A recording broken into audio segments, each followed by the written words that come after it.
The Vice Verga is an 8-input, 8-output sequential switch with manual, trigger, or CV controls and features a plethora of patchable options in only 8 HP.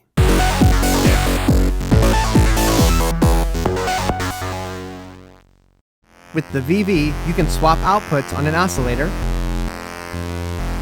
remix trigger patterns, chain sequencers,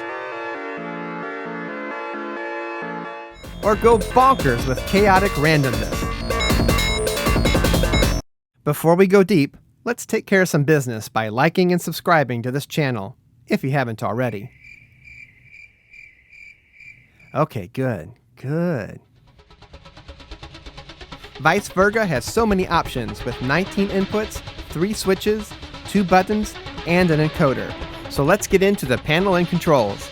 The 8 inputs on the left side can be used for CV, gates, triggers, or audio signals. The VV is like having 3 switches in one. Set group to 8, and it's a single 8-input, 8-output switch. Set group to 4, it splits into 2 4-channel switches.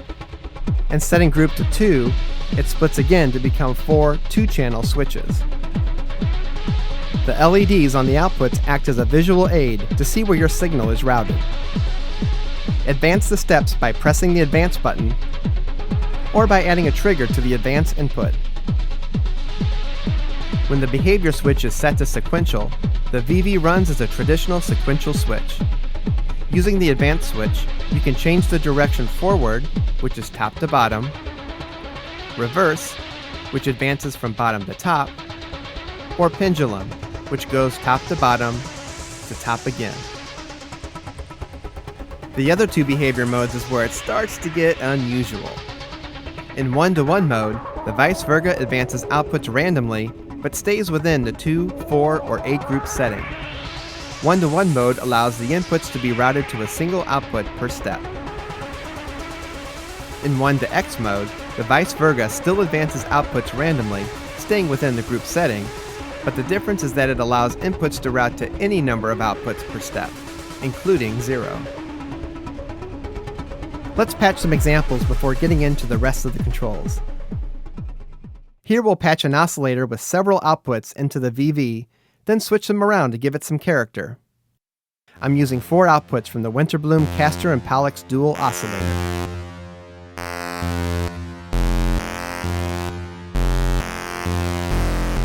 I'm setting the group to 4, the behavior to sequential, and we'll toggle the Advance switch to change the direction.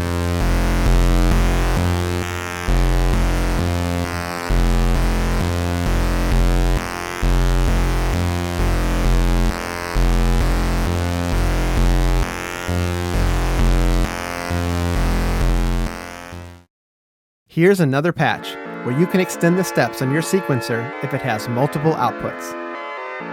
For example, we're turning a 16-step sequence on the Memetic Digitalis into 64 steps by sending a trigger to the Advance input every 16 steps.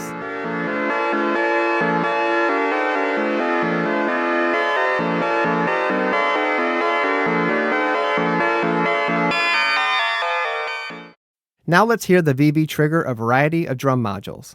I've patched 4 different trigger patterns into 4 inputs, sending the outs to a drum, snare, hi-hat, and clap.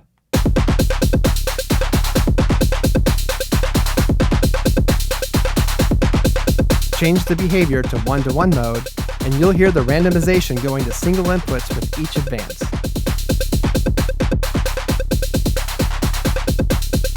Change it to 1-to-X mode, and the chaos begins with the inputs routing to any number of outputs, including none at all.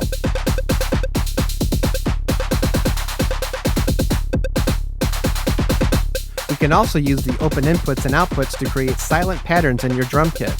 Switch the group to 8, and rearrange the inputs and outputs.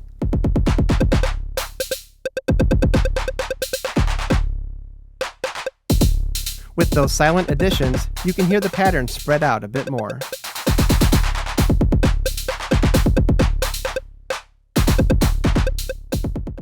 Now let's look at the offset and reset options. When you add a slow LFO to the offset CV, the switches advance up and down based on that CV pattern. When using the offset encoder, each click moves up or down one step, no matter which mode you're in. So if I'm on step 1 and I turn the encoder 2 times, the new starting point of the pattern is now step 3. To clear the offset point created by the encoder, press down on the encoder. To reset the VV, press the reset button, or add a trigger to the reset input. The module will reset to step 1. But if you turn the encoder to a different step, the reset will start the pattern over at that step. Visit noiseengineering.us for more information on the Weiss Verga 8-input, 8-output sequential switch. While you're there, sign up for the newsletter, or dig into the customer portal to download new firmware for your Versio module. Oh, and get free plugins too.